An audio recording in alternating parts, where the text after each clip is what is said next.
Pasan nga raw ni Helen ang daigdig at ang tangi sana niyang karamay ay ang kanyang pamilyang naiwan sa probinsya. Pero sa kasamaang palad, 2 dekada na siyang walang balita sa kanila. Pagka minsan nga, pag naisip ko talaga, parang gusto mo lumipad-lipad, pakpaka, gusto mo nalipad rin eh. Talagang sasabik mo ba, lalo pag may naramdaman ka, ay napakahirap. Hanggang iyak ka na lang, gano'n. Parang naisip ko, sabi ko, bago man lang ako mawala, makita ko yung pamilya ko. Si Richard, ang kapatid ni Helen, grade 2 pa lang daw nung iniwan sila ng kanyang ate. Bihira pa raw sa patak ng ulan kung makatanggap sila ng liham mula sa kanya. Kung man, isip ko mo, patayos na kung iti sa kabuhayan, ay ka bisa sulat, ay magpadara. Hindi masiguro, salamat yan, may masiguro kung mag-uli, nakita na kami tanan. Maging ang ama't ina ni Helen na ginugupo na ngayon ng katandaan, tila mauuna pang pabagsakin ng kalungkutan dahil sa pangungulila sa kanya. Maanulay ako mapatay ako. Ang kahilaw ko mula lagi nanan sa bata ko. Hindi mapanggan. Nangiribian lang ko sa isa. Nagapinat ko pang ginawa ko. Ikaw silin? Opo. Ay, ginuo ko ni yung silin. Kasi manuto sa nakaroon, matumbayan sa nakaroon. Ang mahigpit na yakap ng kanyang ina, tila pinawi ang lahat ng sakit at paghihirap ni Helen. Langay, ikaw ka na hilin mo, ginuo ko. Lawas ko, Sinihiba mo na.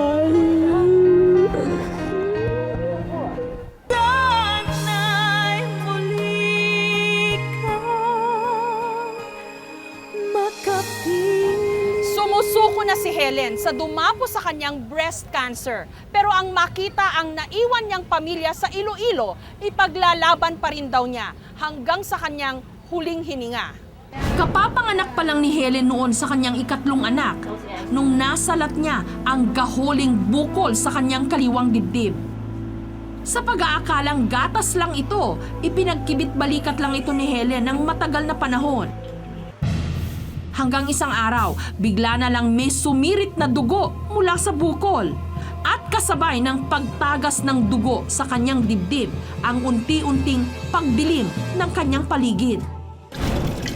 Kasalukuyang nasa stage 4 ang cancer ni Helen. Malala na, kumalat na ang cancer cells hanggang sa kanyang baga at tanging himala na lang daw ang makapagsasalba sa kanyang buhay. Kasi nung inopera ako sa breast cancer, tinaningan ako ng doktor. 5 years lang ang buhay ko raw. Pagkalampas daw doon sa 5 years, swerte ko. Kung makalampas ako, ay naka-6 na taon na ako. Kaya ito naman, nagkasakit ako. Hanggang ngayon, hindi na ako naka-recover. Sa pakiwari ni Helen, gising na gising daw siya nung nagsabog sa mundo ng kamalasan. Bukod kasi sa pakikipagbuno sa kanyang karamdaman, sumadsad din ang dating masagana nilang buhay matapos niyang maoperahan. Pero ang pinakamatinding dagok na halos magpatumba sa kanyang katatagan nung nalunod ang kanyang 3 anak. Mahirap tanggapin na mawala ang anak mo sa'yo.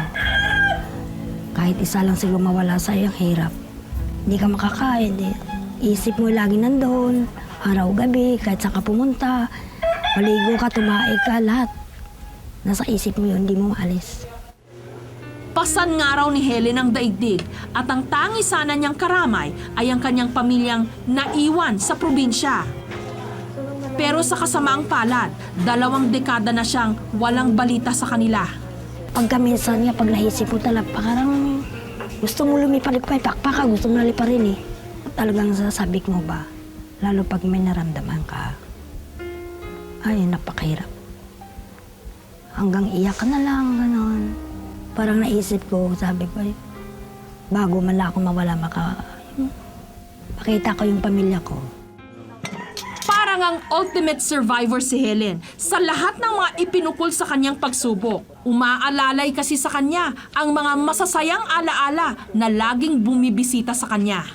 Ang tatay ko at nanay ko, wala ka masabi, napakabait, napakasipag na magulang. Ang naiwan kong masaya kami, Halimbawa mag-outing kami. Magdi-disco kami. Tapos magsa-shopping, magkakasama kami niyan. Yan, masaya kami. Mabuti na lang daw, dumating sa buhay niya ang Madre de Amor Hospice Foundation. Ito ang nagbigay sa kanya ng liwanag sa napakadilim niyang buhay. Sabi ko nga, very strong woman tong si Helen. Kasi despite the fact na nagka-breast cancer, namatayan ng sabay-sabay ng 3 anak. Tapos yung asawa niya, diabetic. Para bang nasa kanya na lahat yung problema. Pero andyan pa rin siya. Nakikipaglaban sa buhay. Kaya nilang alagaan si Helen pero wala naman daw silang kakayahang punan ang pangungulilang nararamdaman niya sa kanyang pamilya.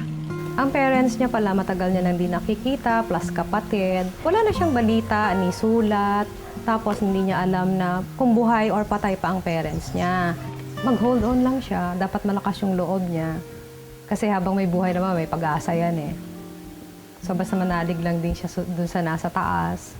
Para maibsan ng kaunti ang paghihirap ng kalooban ni Helen, pipilitin na naming hanapin ang mga taong isinisigaw ng kanyang damdamin. Sa pakikipanayam namin kay Helen, nabanggit niyang Lamberto at Ana Catelo ang pangalan ng kanyang ama't ina. 5 ang kanyang mga kapatid, sina Sally, Edna, Paz, Richard at Muroy. At bago siya lumuwas pa Maynila, natatandaan niyang Sitio Mainggit at Yungan sa Iloilo nakatira ang kanyang pamilya. Sapat na ang mga impormasyong aming nakuha para agad na kumilos ang aming programa. At base sa aming pananaliksik, nalaman naming sa Iloilo pa rin nakatira ang pamilya ni Helen. Si Richard, ang kapatid ni Helen, grade 2 pa lang daw nung iniwan sila ng kanyang ate. Bihira pa raw sa patak ng ulan kung makatanggap sila ng liham mula sa kanya.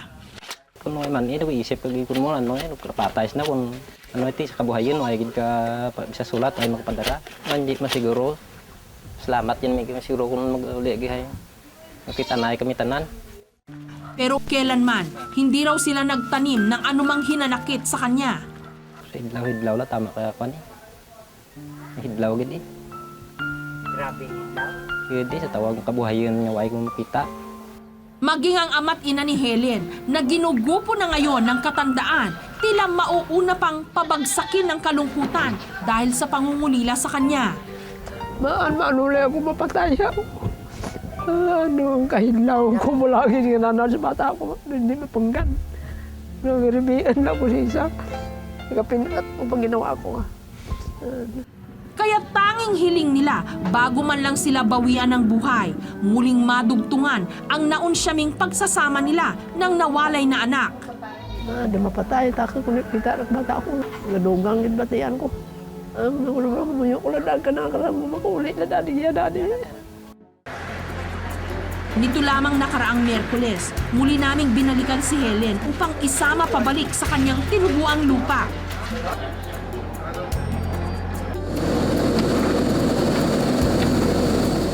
At para masiguro ang kalagayan ni Helen, habang nasa biyahe, nagsama kami ng staff ng hospisyo.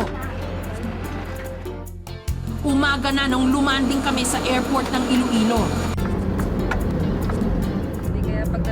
Kahit medyo nahihilo sa biyahe, tila natatabunan ng saya ang sama ng pakiramdam ni Helen. Samantalang ang dalawang matanda, ninanamnam ang hanging amihan na hatid ng kalikasan. Waring hindi nila nakilala ang paparating nilang bisita.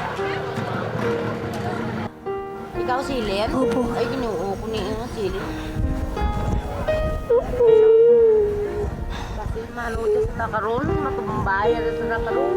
Ang mahigpit na yakap ng kanyang ina, tila pinawi ang lahat ng sakit at paghihirap ni Helen. Nangangay, ikaw para hilin mo ginuo. Layas ko. Sige, Maranay. Tatay mo. Ikaw kasi mo ano. Nagtukilan? Nagtuto ka tatay. Kasi manunod ako tatay. Tayo babakad ka ka, isip mo hindi ka magpanahan, nali ha? Hindi naman kayo nali. Di mah pinalian, tunggu lah dyan. Jangan daerah yang kiri tanah kamu mau.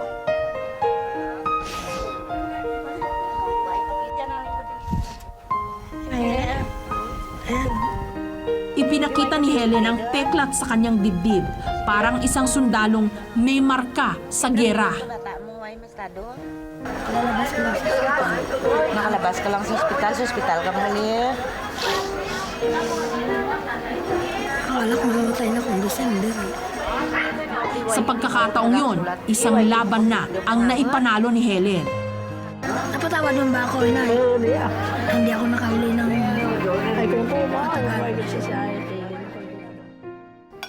Lahat ng mga pangyayari sa ating buhay may kadahilanan. Minsang hindi nga lang natin lubos na nauunawaan kung bakit kailangan natin itong pagdaanan. Atin na lang isipin na ang mga hamon ng tadhana hindi man mapagwagian dito sa lupa, marahil sa kabilang buhay, baka atin nang mapagtatagumpayan.